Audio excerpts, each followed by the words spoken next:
Give me 1 second. This happens every year. Okay. Good afternoon, everyone. Thank you all for coming. Can I be real with you just for the next couple minutes? I'm about to say something I'm not sure if I've ever publicly communicated. This year, I've missed more class time due to my health, more so than the previous 8 years I've been here at Shaughnessy. 5 whole days. Okay, well, I don't know, maybe it's a little bit more. But here's the thing though. The truth is, I suffer from a condition that's irreversible and uncontrollable.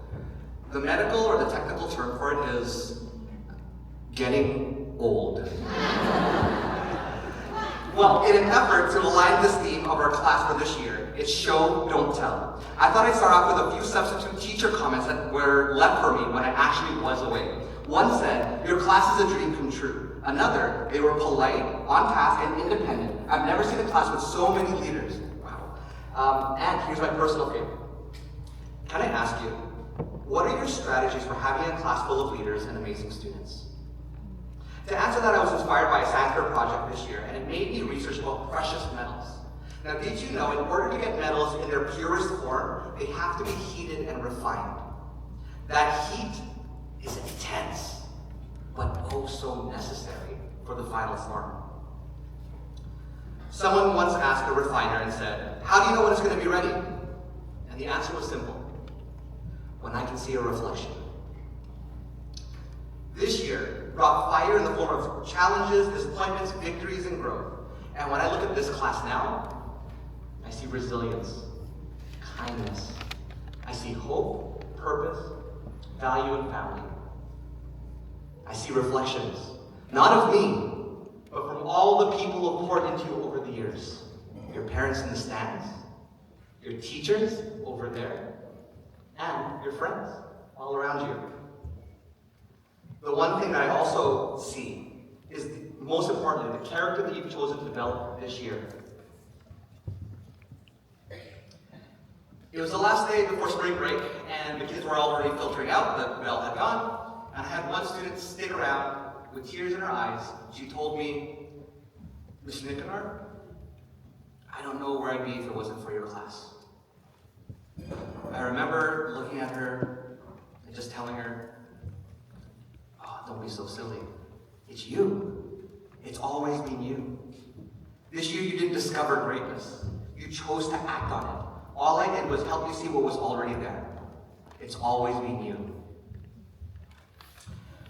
I have a special connection with this class. My beautiful daughter, Madison, sitting right over there. Oh,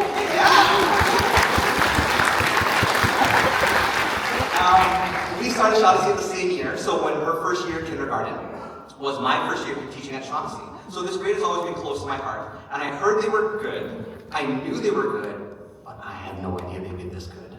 Oh, this is one of the strongest classes I've had the privilege of teaching here at Shaughnessy. So much so that my meetings with principals and notes to their high schools, I tell the principals straight up, hey, if you give them the keys to your school, they will run it.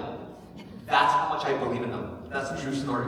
So over time, I started to notice something else, ownership. You didn't just do assignments, you made them your own. And honestly, you made me better at my job because I had to keep up with you.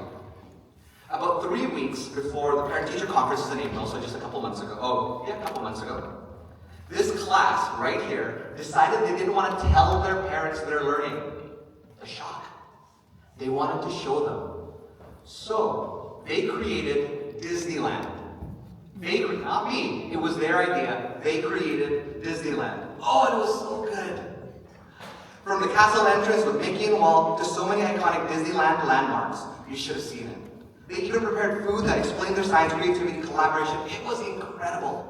But what stood out wasn't what they built. It was knowing that it was theirs, their ideas, their creativity, their ownership. And that's what I'm talking about.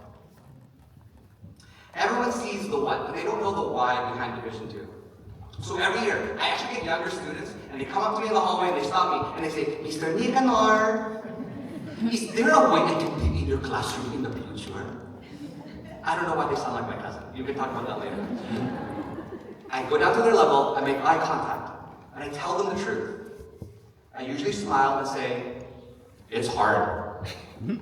It's really hard. It's fast-paced, it's high expectations, and there's absolutely no shortcuts. And then I watch their confidence and their dreams slowly disappear. And that's when I know I've done my job. Because inside those walls, my class will tell you that every second matters. We live by 4 pillars: hope, purpose, value, and family. They didn't just complete assignments, they embraced challenges. They weren't trying to prove themselves to their parents, or to me, or to anyone else. They were just trying to become better than yesterday. And that made all the difference. This class is known for giving their best. You see students staying in at recess to keep working. During free blocks, they've also asked if they can continue working on the projects. Weird. Some even ask to eat lunch while working. Stop it. I would even say to them, hey, we've earned some free time. And some of them would rather study and do research than watch a movie or play games. Wild. I don't know, that's weird to me. On a day I was away, a substitute teacher who walked in saw how hard they were working, and in his infinite wisdom, decided to ignore my day plan. Strike one. He then forced Division 2 to play games the rest of the day. Strike 3. They were not happy. I genuinely thought they were going to riot. I'll close with this. 4 different times this year, 4 different parents emailed me with the same message, which is crazy. They would say, my child is sick, but I know there's a project due. I told them to rest, but they want to come to school. And here's what always stuck with me. The student would say, I need to go because I don't want to let my team down.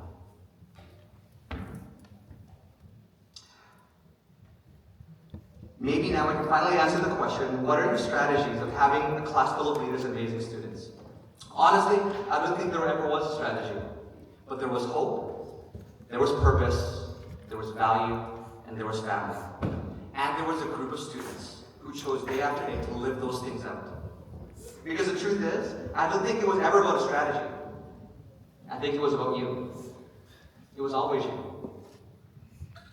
Not just what you did here, but what you'll do from here. There's no way you should be this good, this fast. And the crazy thing, you're just getting started. Your best is yet to come. I love you all. I'm going to miss you dearly. Thank you for being a great class.